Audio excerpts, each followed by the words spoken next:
रामेश्वर सिंह दरभंगा के second last महाराजा रहे। उनके बाद आगे कामेश्वर सिंह आए, जिन्हें आधुनिक दरभंगा का निर्माता माना जाता है, जो दरभंगा हम आज देख रहे हैं। जुलाई 1929 में 22 साल की आयु में कामेश्वर सिंह ने दरभंगा के महाराजाधिराज के रूप में पदभार संभाला। आप देखिए, पद बढ़ता जा रहा है। धार्मिक मामलों में वो अपने पिता के विपरीत और अपने चाचा लक्ष्मेश्वर सिंह की ही तरह थे, कुछ उदार थे। उदाहरण आपको दे देते हैं। उन दिनों समंदर पार करना धर्म के खिलाफ मानते थे। इसके बावजूद महाराजा अक्टूबर 1930 में गोलमेज सम्मेलन में भाग लेने लंदन गए। वही गोलमेज सम्मेलन जिसका गांधी और कांग्रेस ने बहिष्कार किया था। कामेश्वर सिंह की एक और रोचक बात थी गाड़ियों के प्रति उनका प्रेम। उनके पास दर्जनों लग्जरी कार्स थीं और एक खास रेलवे कोच भी, जिससे वो ट्रेन की यात्रा के लिए इस्तेमाल करते थे। 1940 में अपनी वरिष्ठ पत्नी की मृत्यु के बाद उन्होंने उनकी व्यक्तिगत उपयोग के लिए आरक्षित रोल्स रॉयस को दरभंगा अनाथालय को दान किया था। दरभंगा महल का एक अनूठा पहलू भी था।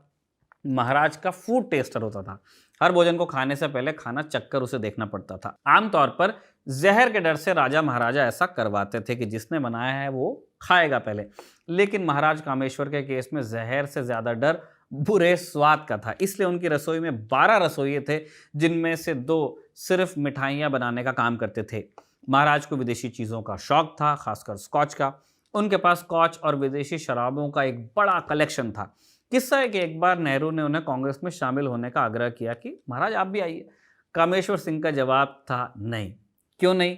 क्योंकि कांग्रेस का शराब से परहेज का संकल्प उनके स्कॉच के प्रति प्रेम से मेल नहीं खाता था। किस्सा है ये। रोचक किस्सों से इतर कामेश्वर सिंह कई और उपलब्धियों के लिए जाने जाते हैं। Patna university, Mithila post graduate research institute, Darbhanga Sanskrit university, इन तमाम संस्थानों के निर्माण में महाराज कामेश्वर सिंह का योगदान है। आज़ादी के बाद राज्यसभा के मेंबर चुने गए। इस दौरान नेहरू से भिड़ने से भी नहीं चूके। राजा थे। जमींदारी उन्मूलन कानून के विरोध में कामेश्वर सिंह ने लंबी कानूनी लड़ाई लड़ी। एक बार उन्होंने जवाहरलाल नेहरू से कह भी दिया था कि आप हमारी जमीन बेशक लीजिएगा, पर इतिहास आप नहीं चेंज कर सकते हैं। हमारे पूर्वजों ने इस देश की सेवा इसलिए नहीं की थी कि आप एक झटके में सब कुछ छीन लें। दरभंगा के महाराज ने एविएशन की फील्ड में भी योगदान दिया। 1950 में महाराज ने एक एयरलाइंस की शुरुआत की, दरभंगा एयरलाइंस। दरभंगा एविएशन भी लिखा मिलता है। हवाई उड़ान से जुड़ी एक और उपलब्धि में महाराज कामेश्वर सिंह ने योगदान दिया था। 3 अप्रैल 1933 पूर्णिया के लाल बालू मैदान से खास उड़ान भरी गई। ये एवरेस्ट के ऊपर उड़ने वाली पहली फ्लाइट थी। इस काम में दरभंगा के महाराज का खास रोल था।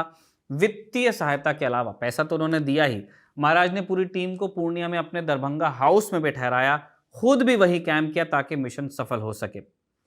हमने आपको अभी बताया कि महाराज ने एक खास रेल सलों बनाया था, है ना, खास रेलवे कोच। अब सलों बनाया तो पटरियां भी होंगी।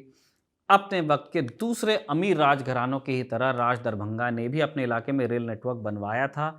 इससे कहा गया तिरहुत रेलवे। आज़ादी के बाद ये भारतीय रेल का हिस्सा हुआ। महाराज ने 3 स्टेशन भी बनवाए थे और उनके पूर्वजों ने। एक उनके घर के लिए, एक आम पब्लिक के लिए था और तीसरा खास मेहमानों के लिए। इन तमाम बातों के अलावा दरभंगा राजघराने को जाना जाता है स्पोर्ट्स और म्यूजिक में उनके योगदान के लिए। राज दरभंगा के राजा संगीत, कला और संस्कृति के बहुत बड़े समर्थक हुए। उस्ताद बिस्मिल्लाह खान, गौहर जान, पंडित राम चतुर मलिक, इंडियन क्लासिकल म्यूजिक के ये तीनों दिग्गज राज दरभंगा से जुड़े रहे। आज भी दरभंगा ध्रुपद के लिए जाना जाता है। बाकायदा ध्रुपद की 3 बड़ी शैलियों में से एक का नाम दरभंगा घराना ही है। आजादी के वक्त दरभंगा के महाराज की सालाना आमदनी गैस कीजिए कितनी होगी? 55 लाख रुपए थी। उस वक्त के हिसाब से बहुत बड़ा अमाउंट है। लिहाजा दरभंगा राजा दूसरे छोटे मोटे राजघरानों के लिए एक बैंकर की तरह हो गए थे। डुमरांव, टेकारी, कूच बिहार के राजा जब कभी कंगाली में आते तो दरभंगा से कर्ज लेते, कभी कभी अपने खानदानी गहने भी बेच देते थे इनको। और यहीं से शुरू हुआ दरभंगा का वो अनमोल रत्न भंडार जो हैदराबाद के निज़ाम के खजाने से भी ज़्यादा कीमती था। एक वक्त में माना तो जाता ही था। क्या क्या मौजूद था इस खजाने में? दरभंगा के गहनों में सबसे मशहूर था मराठा पेशवाओं का 9 लखा हार। मोतियों, हीरों और पन्नों का ये लंबा हार दुनिया के सबसे शानदार हारों में गिना जाता था। मूल रूप से ये पेशवा बाजीराव प्रथम का था, जिन्होंने इसे 9 लाख रुपए में बनवाया था, इसलिए नाम पड़ा 9 लखा। उनके बाद हर पीढ़ी के पेशवाओं ने इसमें रत्न जुड़वाए। 19वीं सदी के बाद इस हार की कीमत 90 लाख रुपए हो गई थी अकेले। 1857 की क्रांति के बाद हारे हुए नाना साहब पेशवा इसे अपने साथ नेपाल ले गए। वहां इसे औने पौने दामों में नेपाल के प्रधानमंत्री राणा जंग बहादुर को बेच दिया गया। राणा ने इसके सारे बड़े पन्ने और माणिक निकाल लिए। बाद में राणा के उत्तराधिकारी ने इसे दरभंगा के राजा को बेचा। वही एकमात्र शख्स थे उस जमाने में जो इसको खरीद सकते थे। 1901 में दरभंगा ने नेपाल के राणाओं से दो और मशहूर चीजें खरीदी।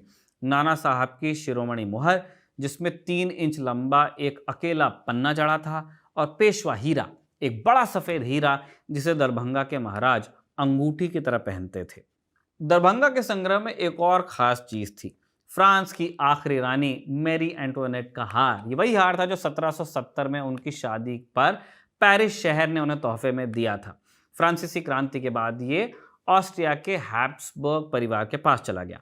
1930 के दशक में एक ऑस्ट्रियाई राजकुमारी ने इसे नीलामी में रखा। महाराजा कामेश्वर सिंह, जो ऐतिहासिक गहनों के शौकीन थे, उन्होंने एक सफल बोली लगाई और कुछ लाख रुपए देकर इसे अपने संग्रह में शामिल कर लिया। दरभंगा के महाराज ने रूस के जार के भी कई जवाहरात खरीदे थे। इनके अलावा दरभंगा के संग्रह में दुनिया का सबसे बड़ा नक्काशीदार पन्ना भी था। ग्रेट मुगल एमरल्ड कहते थे इसको।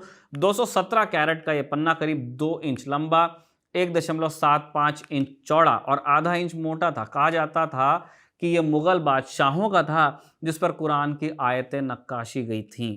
कूच बिहार के महाराजा ने इसे कर्ज के बदले गिरवी रखा था, और जब वो कर्ज चुका नहीं पाए तो दरभंगा के पास ही ये आ गया, पच गया। दरभंगा के खजाने का एक संबंध भारत के प्रसिद्ध भौतिक विज्ञानी सर सीवी रमन से भी है। रमन रत्नों के शौक के लिए जाने जाते थे। अपनी प्रयोगशाला में अक्सर हीरों का अध्ययन करते थे। एक बार शोध के लिए उन्हें एक बड़ा हीरा चाहिए था, और तब दरभंगा के महाराज ने उन्हें 2 दिन के लिए 140 कैरेट का हीरा उधार दिया था। ये वही पेशवा हीरा था जिसे महाराज अंगूठी की तरह पहनते थे। दरभंगा के संग्रह में और भी कई अनोखी चीजें थी। अवध के आखिरी नवाब वाजिद अली शाह का एक प्याला जो एक पन्ने से बना था। धौलपुर के राणा का मोतियों का मुकुट था। मुर्शिदाबाद के नवाबों के गहने, इन सभी गहनों को महाराजा ने दफ्तर में रखा था, लेकिन अब ये कहाँ है किसी को मालूम नहीं है, या एक सिंपल जवाब है कि इधर उधर हो गए, कर दिए गए। मार्च 2024 में इंडिया टुडे मैगजीन में छपी रिपोर्ट के अनुसार, पुष्यमित्र जी की रिपोर्ट है, महाराज कामेश्वर सिंह के पास हजारों एकड़ जमीन, इमारतें, कंपनीज, अरबों रुपए के जेवरात, ये सब था। लेकिन महाराज ने अपनी संपत्ति का वारिस एक ट्रस्ट को बना दिया। इसकी देखरेख की जिम्मेदारी 3 लोगों के पास गई, एक महाराज के बहनोई और 2 बाहर के लोग। खुद अपनी रानियों के लिए महाराज महज 5,000 महीना रकम तय कर कर गए थे, जबकि महाराज की कुल संपत्ति आज के हिसाब से अगर आप माने adjusted to inflation 4 lakh crore रुपए के बराबर थी। उन्होंने अपनी फैमिली के लिए रखा नहीं, ट्रस्ट बनाया ताकि लोगों का भला हो। जमीन से लेकर शेयर तक सब शामिल था। केवल जवाहरातों की ही कीमत 200 करोड़ से अधिक थी, लेकिन मिलकर सबने लूट खसूट लिया। कामेश्वर सिंह की बड़ी पत्नी राजलक्ष्मी की डायरी में एक जिक्र आता है किस्से का। मार्च 1967 में वो लिख रही हैं कि जूलर आए, ट्रस्ट वालों ने सारा गहना उन्हें बेच दिया, मुझसे एक बार भी नहीं पूछा। मार्च 1967 में इस तथाकथित नीलामी में करोड़ों के जवाहरात बॉम्बे के मशहूर जौहरी नानूभाई झवेरी को बेच दिए गए। कितनी कीमत पर? मात्र 70-75 लाख। अरबों का जो खजाना था, जबकि एक यूरोपियन फर्म ने इसकी कीमत 2 करोड़ पाउंड आकी थी। लूट का यह सिलसिला 1967 से नहीं 1962 से शुरू हो गया था। महाराज की मौत के तुरंत बाद नवंबर 1962 ट्रस्टियों ने महाराज के 2 हवाई जहाज भारत सरकार को दान में दिए। इसके बाद तत्कालीन वित्त मंत्री मोरारजी देसाई को दरभंगा बुलाया गया, उन्हें सोने से तोला गया और यह सारा सोना भारत सरकार के डिफेंस फंड में डाला गया। अब आप पूछ सकते हैं कि भारत सरकार के डिफेंस फंड में अगर सोना दिया तो दिक्कत क्या है? इंडिया टुडे की रिपोर्ट में दरभंगा राज पर लिखी गई किताब द क्राइसिस ऑफ सक्सेशन के लेखक तेजकर झा का एक कोट है।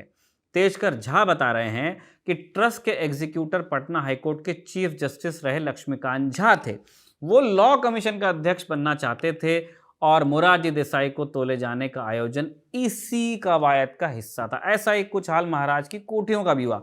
इलाहाबाद, कलकत्ता, सौराष्ट्र, तमाम जगह की कोठियां बेच दी गईं। बाकायदा इलाहाबाद की कोठियां तो ट्रस्टी मुकुंद झा, जो महाराज के बहनोई थे, उन्होंने अपने बेटे के नाम करवा ली। इसके बाद नंबर आया महाराज की फैक्ट्रीज का। अपने ज़माने में एशिया की सबसे बड़ी पेपर मिल अशोक पेपर मिल, लोहट की चीनी मिलें एक एक कर सब अधिग्रहित हुई और एक दशक के भीतर बंद हो गई। इमरजेंसी के दौरान सरकारी अधिग्रहण के नाम पर दरभंगा राज का मुख्य कार्यालय भी ले लिया गया। ये सब हुआ बिहार के मुख्यमंत्री जगन्नाथ मिश्रा के इशारे पर। 300 बीघा जमीन के लिए मात्र 70,000 रुपए मुआवजा दिया गया। ट्रस्ट में महाराज के शेयर भी थे, इन्हें भी औने पौने दामों पर बेच दिया गया। कुल मिलाकर कहा जाए तो दरभंगा राज की निशानियों के नाम पर आज बस कुछ पुरानी इमारतें बची हैं, जिन्हें देखकर शायद ही कोई कह सके कि एक समय में दरभंगा के महाराज भारत के तीसरे सबसे अमीर व्यक्ति हुआ करते थे।